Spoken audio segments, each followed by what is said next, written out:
नमस्कार, मी वृषाली पाटील बातमीपत्रात आपलं स्वागत करते। सुरुवातीला पहिली महत्त्वाची बातमी। मावळमधील कुंडमळ्याजवळील पुलावर अद्यापही बचाव कार्य सुरूच आहे। 38 पर्यटकांना बाहेर काढले तर 4घांचा मृत्यू झालाय। पुलाखाली अडकलेल्या लहान मुलाचा दुर्दैवी अंत झाला। 2 जण अजूनही बेपत्ता आहेत, त्यामुळे शोध मोहीम सुरू आहे। प्रदीप कापसे आमचे प्रतिनिधी आपल्यासोबत थेट जोडले गेलेले आहेत। प्रदीप, काय अपडेट?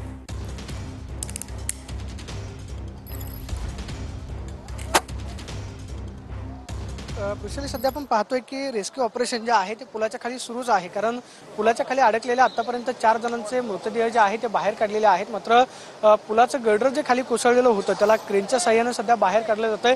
कटरच्या साहाय्याने सुरुवातीला लोखंडी भाग जो आहे तो तोडण्यात आला आणि त्यानंतर 2 तुकडे करून आपण पाहतो की 2 क्रेनच्या साहाय्याने हे गर्डर जे आहे ते पाठीमागे काढले जाते। कारण याचं ओझं जे आहे ते मोठ्या प्रमाणावरती आहे, त्यामुळे 2 क्रेनच्या साहाय्याने हा भाग जो आहे तो बाजूला काढला जातोय।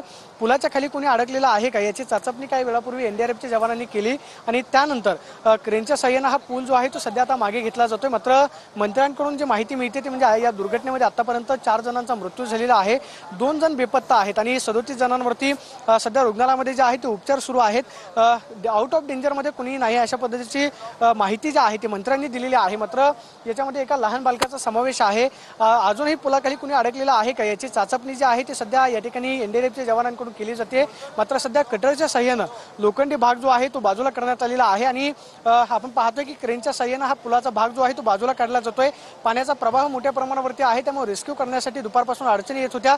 रात्रीच्या वेळेस या ठिकाणी लाईट लावण्यात आली, मात्र नदीपात्रातलं रेस्क्यू ऑपरेशन जे आहे ते जवानांनी थांबवलेलं आहे। कारण जवानांचं म्हणणं आहे की 1 तासांपासून 3 बोटी ज्या आहेत त्या नदीपात्रामध्ये गस्त घालत होत्या, चाचपणी केली जात होती। मात्र कोणत्याही पद्धतीची व्यक्ती जी आहे ती नदीपात्रामध्ये आढळून आली नाही। मात्र रात्रीच्या वेळेस रेस्क्यू करणं हे एनडीआरएफच्या जवानांसाठी आव्हानात्मक होतं, त्यामुळे नदीपात्रातलं रेस्क्यू ऑपरेशन थांबवण्यात आलेलं आहे।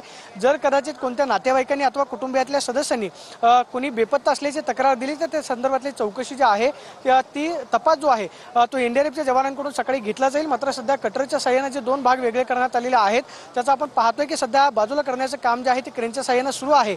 नदीपात्रामध्ये आपण पाण्याचा प्रवाह जर पाहिला तर धन्यवाद मोठ्या प्रदीप, तुम्ही दिलेल्या या माहितीसाठी। तुमच्याकडून अपडेट वेळोवेळी घेतच राहणार आहोत।